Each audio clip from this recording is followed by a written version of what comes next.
Everybody's like, oh, we need to go hybrid. But like, what is hybrid other than recognizing that we would prefer working remote, but we understand we got to have some FaceTime with one another? Why not just go all in, one or the other?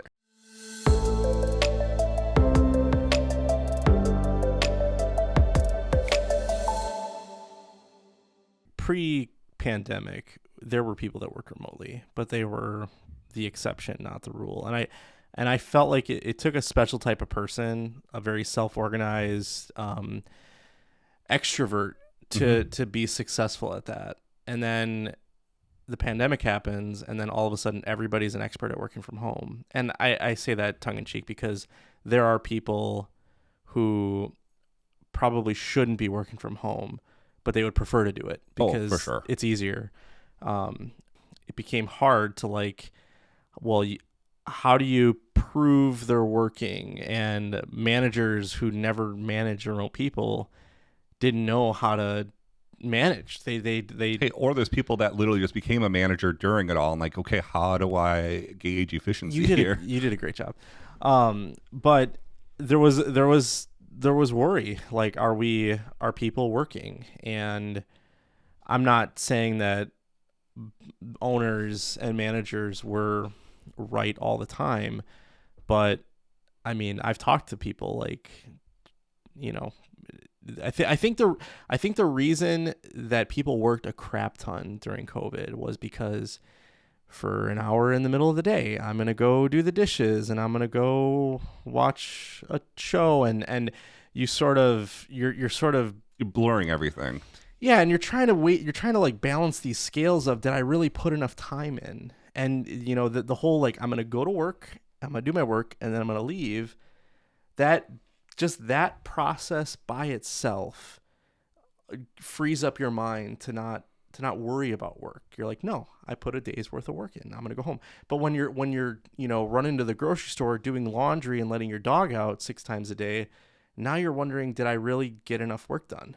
So you work till 6, 7, 8, and you're always on. Or you got an 8:30 meeting and you roll out of bed at 8:29 and you don't turn your camera on because you didn't brush your teeth, and then you have your cup of coffee after your meeting. And I mean, we've all done it. Like, it's not all of us were equipped to work from home. Like, I'm not a morning person. I'm only going to get up if I got a meeting in the morning that I gotta be there for. So I walk into work about 2 minutes before my first meeting, and that's just my like, that's who I am. Yeah. I need to be into the office, and I think a lot of people still do. But then there are people who, they would literally be 10 times more efficient if they could work from home. And I don't think businesses are recognizing that. I mean, I remember having some touch bases with some people, and like literally they're in their bedroom and like sitting on. There was one guy that we worked with, literally works out of a camping chair. Oh, yeah. And it's just like, like, you know, and like, this is all back to how prepared were people in the first place, right? Because like you said, overnight, everyone's experts. Well, okay, you can say that, but like, were you? I know for us, we had to make a major investment into our office area. Now, we're lucky that we had an extra room to do that. And I know some of my people weren't, right? They're rooming with 3 other people. Yep. Okay, like, are they all sharing the living room and now that's their workspace, or are they working out of the bedroom, which some of them chose to work out of the bedroom, like on their dresser, like in the, I don't even know how they got anything done. Yeah. Well, and I think we've sort of saw that we weren't getting, because like, I mean, I'll tip our hand a little bit here. We implemented a, you got to come back to work policy, and that went over like a lead balloon. Everybody hated it. And it didn't help that we implemented the policy on April 1st. That's not a great day to implement something like this. But yeah, starting April 1 of 2023, we had everybody come back in. And I remember you either loved it or you hated it. But even if you loved it, you were still kind of irritated that you had to, because there were some, you know, it was nice to be able to work remotely when you wanted to. But I remember like you were hypersensitive to people coming back into the office, and I'm Yeah. just like, no, this is like we did this, like we can do this. Right. And I remember you reminded me, you're like, there are people that we've hired that all they've ever known is remote. They literally don't know how to work in an office. Mm-hmm. And I'm curious from your perspective, and maybe you have some anecdote there, but how did that transition go for your teams? So like my team specifically, they were fine, but there was a lot of other people that weren't, or at least concerned about it, right? Like, Yeah. And I will say it, the post pandemic office anxiety is real. Like I know I found myself in some of those situations too, of just like I need to step out of this conversation, or I need to step out of this place because this is just too much. Yeah, I can't relate to that. Because I'm like, this is great. Everybody's here. I can, what would have taken a meeting, I can just walk over. Oh, like, and I will say for the people like in the hindsight, they completely recognize the benefit of that, Yeah. right? But then there's still the sometimes of like, Just leave me. this is too much. This is too much peopling, and I've talked about this. And I remember we were doing this directors meeting, and there's the concept of spoons, right? You only have you wake up, you only have so many spoons in the day. What? Where did you come up with that analogy? Is that It's a psychology thing. you only have so many spoons? I don't know. Or it's a gas tank, right? Your gas tank is half full Yeah, today. that makes sense. But spoons? You gotta eat your yogurt, man. I don't know. You can reuse a spoon. Yeah. Sorry, back to your spoon analogy. But then you start, but at some point you have too much interaction, too much socialization, that you start going into debt, right? And then that debt is harder to recover from. It's just like having a credit card, right? You're always gaining interest on that debt. You're not, you can't just get rid of it overnight, unless you're very diligent on your mental health and things like that. So, and the people that were interacting with me about the whole thing, and part of it was, it is just weird because I don't want to say it's weird, but a lot of things that they felt like they were saying were just falling on deaf ears. And maybe because I just sit there and just listened, and they're just like, okay, at least you're going to try to do something about this, maybe. No, you got you got me and the boomers who just are like, no, this is just No, it's not me and the boomers. You are the boomers. I'm not a boomer. Am I a boomer? Yeah, you're a boomer and a Luddite. I'm a millennial. You can't be a boomer and a millennial, right? Boomers are like our parents. Yeah, supposedly. Yeah, no, Yeah. but like I identify with the boomers. So I mean, I know a 12-year-old that's a boomer, so I mean, yeah, but to me, it's like this is how work is, and keep up. Like, and I say this tongue in cheek, but it's like when I started, I had the same anxiety, like as a kid coming out of high school, like how do I acclimate to a work culture? My first workstation, I sat 6 inches from a senior developer, and I felt like everything I typed was being criticized. And it's like you just figure it out. And I know that's not the right attitude to have when we're coming off of a 3-year pandemic, but that's but then you're putting so here's the thing, right? Is I feel like managing one person in that kind of situation and talking them through and coaching them through that, not as difficult. When a third of your company is when everybody and like they're all like in that same. Yeah, I think we can all look back at you got to come in and policy and say that was a good decision that had to be made. Could we have done things better in implementing it? Sure. I mean, you're not going to implement it perfectly every time, but I don't think we would have been nearly as successful had we not said we got to come together. Well, so here's the thing, right? And this is my monkey wrench in this whole thing. I'm only managing 2 teams, but they're 2 teams of like 4 or 5.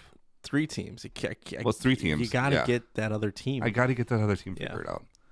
But I'll say the one team that I have that is probably one of the most successful in the company right now, fully remote, except for one person. Yeah.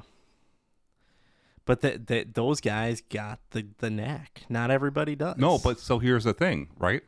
Do they? Like, so What are they doing day to day? I mean, I know what they're doing day to day, but they're like mini yous. They're like they thrive in. No, literally, a guy was gone for an hour and a half today at a dermatologist appointment. But he got stuff done. I don't know. Like I don't think you can look at the success of one team and say, "Ha, there you go. This can work for everybody." No, right, but you can. But it's not this can't work at all. Yeah, but you give. But this is back to the point of. But these people have the right. This team has the right attitude. Yeah. Of how to work remote. They have a dedicated work. So like, I skipped this way earlier, but like one of the things that they said before a pandemic was, if you're going to work remote, you should have a dedicated workspace, right? And this is back to what you kind of mentioned about the commute, right? Commute in, you're gearing up for work. Commute leaving, you're winding down. Yeah. Right. And that's the difference of literally walking in one doorway to another one of I'm walking in here. It's work time. I'm walking out. One of our pre-COVID remote employees said that she has a room in her house that is her office, and when she closes the door at 5:00, she does not open that door for any reason. That room it symbolizes work to her, right. And she goes in there, she's working, and when she leaves, she's done. Most of us didn't have that. Most of us had a corner in a closet or in our bedroom, right? And that was our office, right? And for me, like the same computer that I gamed on, I worked on. So I'm getting messages from people at 10:30 at night, and I don't want to work, but I'm getting a message saying, "Hey, this is down. Can you look at it?" And it's like, look, you're there. Leave right? me, leave me alone. But yeah, I'm here. Sure, I'll go look at it. Yeah, and what's funny is I made a very conscious decision. So I already had a personal like laptop and then the work laptop, and I'm gotta keep everything separate. Right. One is you never know what's going to happen, but also two is work, life is life. Yeah. And I geared my workspace to flip between personal and work, and literally all it was is just like another armature like this that has a table for the laptop. And I got a for the dock that I used, one HDMI to one HDMI to the other, and literally it's just a flip of an arm and the change of a mouse, because again, that was, that tactile. This mouse is for playing. This mouse. Yeah, I'm going to sound like a hypocrite, but I remember on many occasions calling you at 10:00 at night, and you would do that switcheroo. Yeah. Where you'd go from gaming to working. Yeah. Yeah. Like, but at that point, it's a very conscious, like, I am going to be doing this now. You're like a transformer. I'm transforming into work mode. Yeah. But again, not everyone had that. Here's what I'm going to say. I believe we gave it enough time to where I don't think trying harder was going to fix the problem. I think we had to come back together. I will say that. I would say we don't agree on this, by the way, if you can't tell. I would say I think there's critical people that needed to come back together. I don't think everyone needed to. Like me and you? Yeah, like me and you. Well, we were together anyway. We already talked about this. My advocacy was for team leads to be there, right? But I know I don't remember that. I was trying to advocate for, certain individuals. Oh, I do remember that. Yeah. Yeah. For a representative from every team would be in the office. Right. I mean, some people, it kind of sucks. But but again, this comes back to what is the definition of a team? Yeah, that would have been a good idea a year before.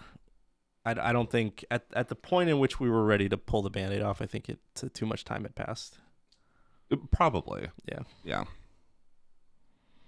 But, have that incremental. But then at that point, you get some people used to it, and then you can start rolling more people in. Yeah. Are you're happy with The Office now, right?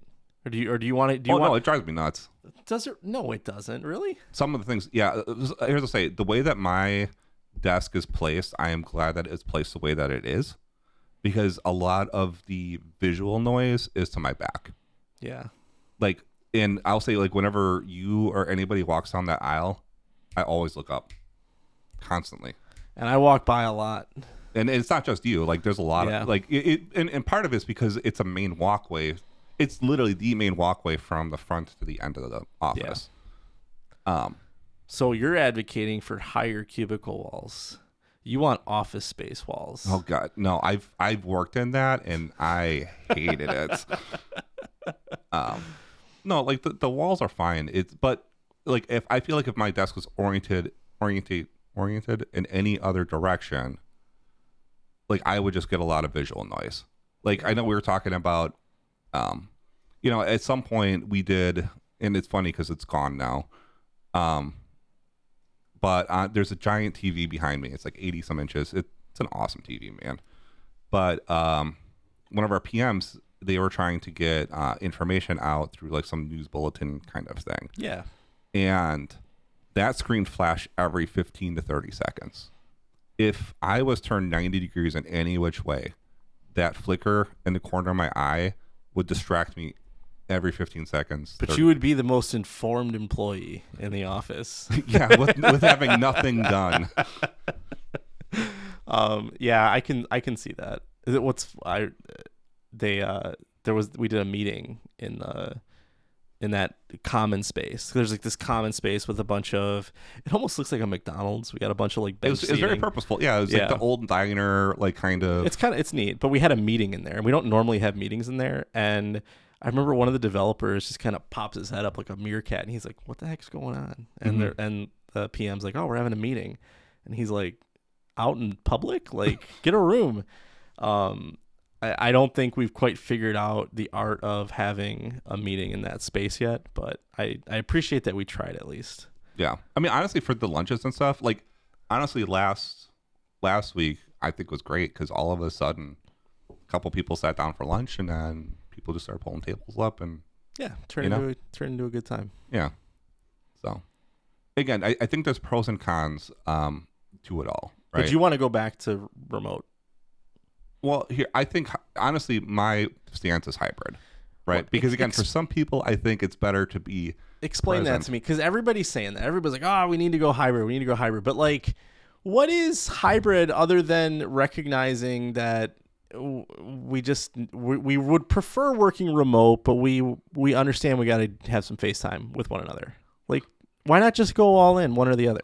So I think part of the not being present is you're not as accessible for some situations. Yeah, but right. Like if I need you, I don't just need you on a Tuesday. I need you every day. Well, so okay, but like that's I think where my role is different than some other people's roles, right? So one of the things that my teams have been wanting to try to do and institute is meeting days, right? Not something like, we're going to do the first and last days of the sprint and the day before the sprint and like one day in the middle, and like, because one of the things that they struggle with, and one of the things I strongly advocate to a lot of people, is the idea of cognitive load. How many or context switching as well. How much do you have to remember about what you're doing now? Because whenever a meeting comes up, you got to ramp down from what you're doing, then you got to ramp back up, and if you have another meeting in 30 minutes, you might as well be sitting on your hands, right? Because you're not going to get anything done. Yeah. So when you have those meeting days, come into the office. When you're working on sprint work, scatter. We tried that though. Remember, we tried the beginning of your sprint, the end of your sprint, come in. Nobody did it. Like, I mean, a few people did, but like, it didn't work. So, well, I mean, hey, my people showed up. So did yours every time? Yeah, every time they showed up. It wasn't consistently implemented. Even now, like we have a you have to come in policy, but nobody's ever in 100% of the time. Even I wasn't. Like last Friday, I'm like, I feel a little under the weather. I'm gonna work from home. Yeah, and I think the climate now is if you might be sick, don't come in. So, but yeah, like there's a bunch of people that are working remotely during a time when we have you have to come in policy. Yeah, I will say I may have told one or two of my developers that have been I was promised remote work. Well, okay, just tell me the days. Like I don't feel good today. Sure. I am not going to question you. Yeah. I will have so you're the reason that it's doing. Yeah. Well, no, what's funny though is, again, you look at my group, they're there, man. But I think this is part of like where my leadership comes in, and again, my mentality on stuff is, and even when I was asking for people to be in during the meetings, quarantine for meetings was, and this is kind of how I got almost every single day is, if I'm asking you to be here for a meeting, You're gonna be. I'm going to be there for the meeting as well. Even if I'm not present, I will physically be there, like in solidarity with you. You're such a nice manager. I would just be like, just shut up and go to work. Yeah, I mean, I also only work 6 minutes away from the previous office, so I mean, Yeah. it was pretty much roll out of bed and just go in. Yeah. So hybrid. Here's the thing, like, you know, with my wife here, and again, this is part of the good. Again, this is the pros and cons, and I will say, totally understand. Not everybody can work with their wife in their place. Like, we just happen to have. I think we have a good working relationship that we can do this. But like, you know, she would try to take care of me in some degree of like, oh, I see that you're full of meetings today. Let's make sure we get some sort of lunch at this time or something like that. Yeah. You got. And now that we're in office, I mean, heck, and it's funny because when pre-COVID, people are like, when are you going to lunch? I was like, I don't know, anywhere between 10 a.m. and 3 p.m. Like, that's what I'm gonna like. I'm gonna go sometime in between that. You still do that. Right. Well, here's like during the quarantine, that wasn't the case. Right. Like my physical health, I think, was better. Well, yeah, it was better during that time than it is now.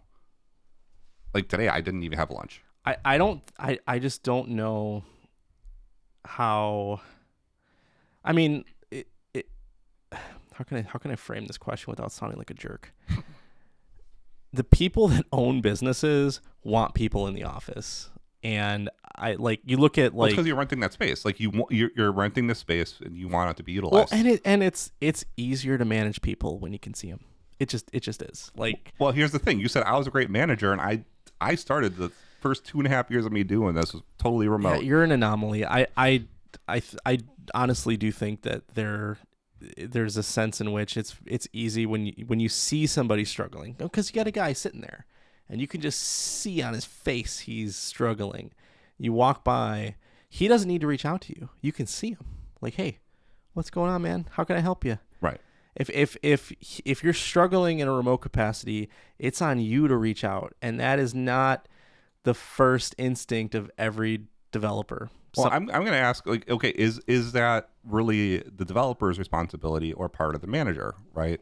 Well, how can you know unless you're calling the guy every 20 minutes? I literally sent the message 3 times a day, morning, afternoon, and near the end of the day. Most people aren't doing that. Right. Like, I mean, it was just, I just have my list. Yeah. Hey, how you doing? How you doing? How you doing? Yeah, and that and I didn't do them all work. at once. I did maybe like half or so because I know someone's going to respond. And so you're a micromanager. No, I am making sure I'm a available manager. Yeah, no. I say that in jest. Yeah, but that's not how everybody works. And sometimes like that can just become noise. Like if I'm being asked by my manager every 20 minutes, I'm just gonna say fine. But it's something about seeing their face. Like there's value in that. And I think it's easier for businesses to just say everybody's got to come in. Well, I think this is where, you know, even during the whole quarantine thing, though, you got to turn your camera on. Yeah, that lasted for like a month. Even I didn't do it. Larger meetings, yes. Yeah. But like whenever I did one-on-ones and stuff like that, cameras on. Cameras were always on. Or when, you know, like let's say I asked you, because again, I know that I know that you're struggling, but I know your team's giving me hints of like, hey, you might want to check in on so-and-so, whatever it is. Yeah, we're going to be on camera. You're going to share your screen. We're going to talk. Like, we're not going to do this over chat. We're going to do this over voice. Yeah. So. But you have like Facebook where they had this hybrid policy, and the Zuck is like, hey, you guys are abusing this. I'm going to start, you know, penalizing you if you're not getting your 3 days a week. Like it's creating unnecessary tension between the organization and its employees. It's easier to just say everybody's got to come in, and then you make special provisions for when you need to work remotely. I'm not convinced hybrids. Everybody's saying it, and they might be right, but it's just this 3 days a week thing. It's like we got our feet in both camps, and it's like we're trying to make everybody happy, and in the process, I think we're gonna make nobody happy.